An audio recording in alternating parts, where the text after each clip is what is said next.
Ay, ang tangkad mo. Eme! Uy, maliit ka daw! Hello, Skirt! My name is Skirt Jeremy. Bawat sentence, hindi bawat letter. Hello guys, my name is Jeremy Skirt!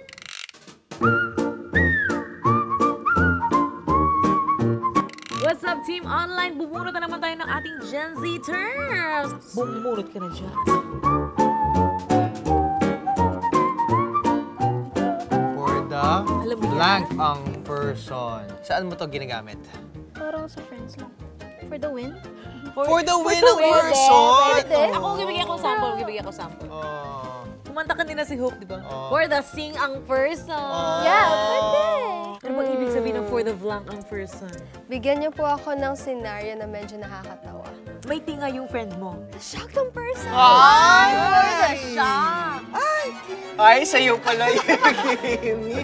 Kimi, Ems, Eme. Okay. Ano yan? Kimi, Nikki. Chat! Joke. Ang ibig sabihin ng Kimi, joke. Ito na siya. Kimi, Ems, Eme. Turo niyo nga sa akin kasi hindi ko alam. Ay, ganun.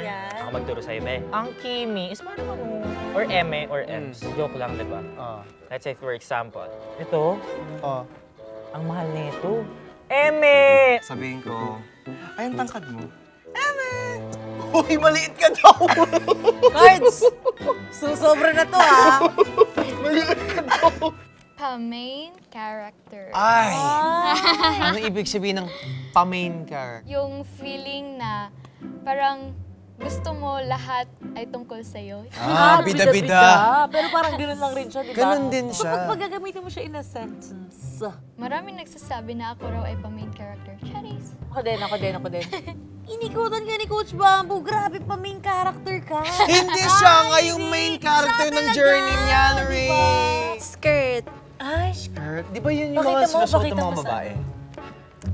inuunahan mo ako sa joke ko. Siyempre. Ano yung skirt? I use skirt po sa lahat ng sentences. Ay, lahat ng sentence. Lahat po ng sentences pwede niyo pong gamitin. Parang kakain ako, skirt. Hello, Skirt! My name is Skirt Jeremy. Bawat sentence, hindi bawat letter, hindi bawat word. Ay, sorry. Sorry. See? Hello guys, my name is Jeremy Skirt. Try mo nga gamitin. Pare, let's make Ramba to the skirt. Sus? Yung sas, alam ko yun. It's sus. Yung It's sas, sus. alam ko yun. Ano yun, di ba? Yung parang kapag Sausawan. kumakain ka. May sausawan. Hindi, sauce yun. Sauce. Ay, Sauce kasi yun, Lorraine. Sauce Sorry. yun. Yung sus Ano is yung ano? sas? Nag-isip ako. Yung sauce po yung sinusuot. That's shoes. Shoes. Yung sus ay suspicious. O, Paano sige mo nga, bigyan mo ginagamit? may example. Well, pag sa mga kaibigan ko po, like, may something na ginagawa po siya. Parang, ang sauce nito. Anong ginagawa ng mga kaibigan mo, Hindi, Jenica? parang ano lang po, like, suspicious po yung moves nila. Like, they're hiding something. Parang Suspicious activity. ganun. Yes.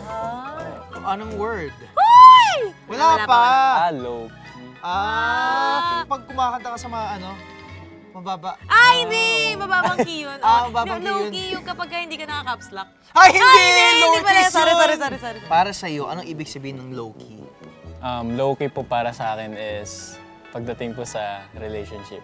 Huy! Bakit relationship? Bakit relationship? Pagkat sa real. Baka pwede mo sabihin, may hugot ka ba? Oo. Hi! Minsan.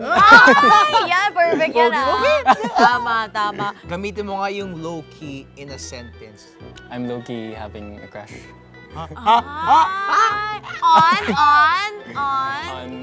on someone.